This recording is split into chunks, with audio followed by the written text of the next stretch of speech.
नमस्कार, आप देख रहे हैं सेवा युग न्यूज़। अब खबर होगी आपके पास।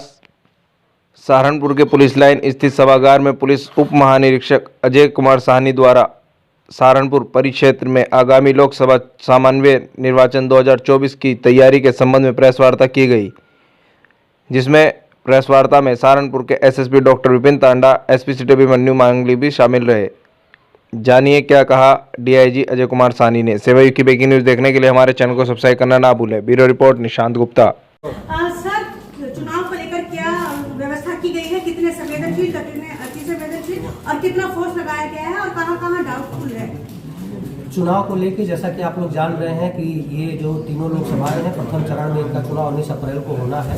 उसको लेकर पूरी तरह से तैयारियां की गई हैं। जो माननीय निर्वाचन आयोग का निर्देश है उसके अनुरूप कुल 2623 मतदान केंद्र है, जिसमें से 823 मतदान केंद्रों को तीनों जनपदों में संवेदनशील कैटेगरी में रखा गया है और 130 मतदान केंद्र ऐसे हैं जो हमारे किसी बॉर्डर के दूसरे प्रदेश से लगते हैं। इन पर विशेष सक्रियता बरती जा रही है। 209 मजरे ऐसे हैं जो वल्नरेबल माने गए हैं, चाहे जाति आधार पर, किसी धार्मिक आधार पर या किसी क्राइम के आधार पर या पिछले मुकदमों के आधार पर। वहाँ विशेष नजर रखी जा रही है जहाँ हमें लगता है कि चुनाव में कोई गड़बड़ी हो सकती है और इसके आधार पर 692 लोगों को ऐसा चिन्हित किया गया है जो पहले चुनाव में गड़बड़ी कर चुके हैं या अंदेशा है कि आगे भी कुछ कर सकते हैं। इन लोगों पर भी विशेष नजर रखी जा रही है।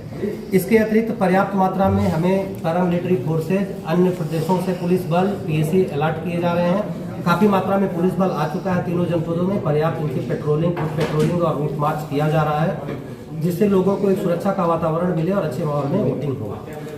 कई राज्यों से लगता है, तो ऐसे में सीमावर्ती इलाकों को लेकर क्या रहेगा? ऐसे में जो सीमावर्ती राज्य हैं, सभी राज्यों से कई स्तरों की मीटिंग कर ली गई है। हम लोग के स्तर से भी, एडीजी सर के स्तर से भी, थाना लेवल तक भी व्हाट्सएप ग्रुप शेयर किया गया है। अपने जो बैरियर हैं, जैसे कि हमारे जो राज्य हैं उनसे 32 अंतर्राज्यीय बैरियर और चेक पोस्ट बनाए गए हैं। इन सब पे वायरलेस सेट रखा गया है। हर जगह वीडियो रिकॉर्डिंग की जा रही है।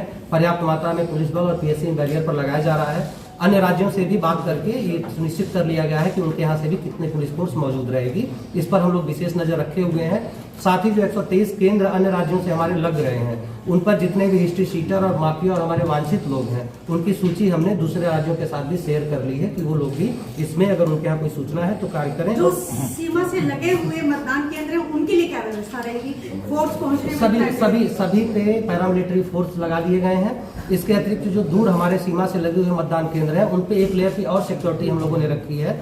इसके लिए हम लोगों ने क्लस्टर मोबाइलें बनाई हैं। करीब 478 क्लस्टर मोबाइलें हैं जो केंद्र से, जो हमारे जनपद मुख्यालय से दूर के सेंटर हैं या सीमावर्ती हैं, 2-2, 3-3 केंद्रों को एक गाड़ी कवर करेगी। इसके लिए क्लस्टर मोबाइल लगाई गई है ताकि हमारा उद्देश्य हर 4 से 5 मिनट में एक कोई न कोई गाड़ी मतदान केंद्र पर अनिवार्य रूप से पहुंचे।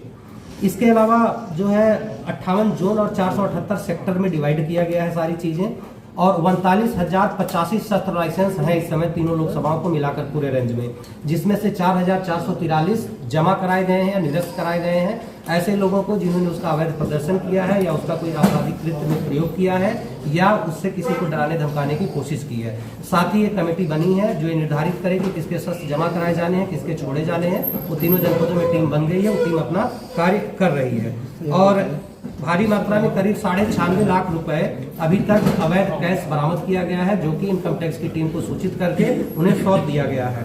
आगे भी अवैध शराब जो अन्य प्रदेशों से आती है उस पर भी काफी अच्छी कार्रवाई हुई है और करीब 40 लाख रुपए की शराब अभी तक चुनाव प्रक्रिया के दौरान देसी या बाहर से आने वाली दोनों मिलाकर बरामद कर ली गई है। करीब 320 अवैध शस्त्र बरामद किए गए हैं। 2 शस्त्र की फैक्ट्रियां पकड़ी गई हैं और निरंतर इसमें कार्रवाई की जा रही है। हिस्ट्री शीटर को लेकर क्या है? कितने जेल के अंदर है, कितने बाहर हैं और कितने लापता है? करीब 4087 हिस्ट्री शीटर है पूरे रेंज में, जिसमें से 500 के आसपास जेल में है और 315 ऐसे हैं जो लापता हैं। 4087 में से जो बाहर गए, बॉम्बे गए, बंगाल गए, कहीं गए, ट्रेस किया गया, बाद में वो ट्रेस नहीं हो पाए और यहाँ भी नहीं मौजूद हैं। ऐसे लोगों के लिए भी हम लोग 1 तारीख से ये अभियान चला रहे हैं और हमारा पुलिस बल जो 1 तारीख से रूट मार्च कर रहा है, 1 मार्च से, वो जो हिस्ट्री शीटर्स हैं उनके घर भी जा रहे हैं, उनको भी चेक कर रहे हैं, उनसे भी बातचीत की जा रही है।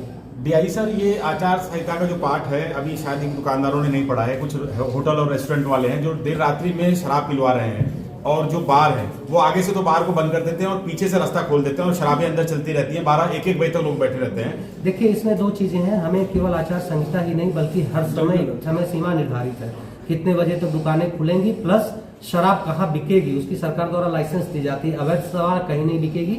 और आपने जो चीजें बताई इसमें भी पुलिस कार्रवाई लगातार करती है। कोई स्पेसिफिक सूचना हो तो आप जरूर बताएं, उस जगह हम अलग से रेड करा के कठोर कार्रवाई करेंगे। चुनाव में गड़बड़ी करने वालों के लिए क्या निर्देश आपने? चुनाव में जो गड़बड़ी कर रहे हैं ऐसे लोगों को जेल किया गया है। 114 लोगों के खिलाफ गैंगस्टर की कार्रवाई की गई है। 2029 लोगों के खिलाफ 107-16 में पाबंद कर दिया गया है। 30 लोगों को जिले से बाहर जिला बदल किया गया है और 242 के खिलाफ गुंडे की कार्रवाई की गई है। इसके अतिरिक्त रेड नोटिस भी हम लोग जारी कर रहे हैं और कोई भी अगर चुनाव प्रभावित करने का कार्य करेगा उसके खिलाफ कठोर कार्रवाई पुलिस द्वारा सुनिश्चित की जाएगी। Okay sir.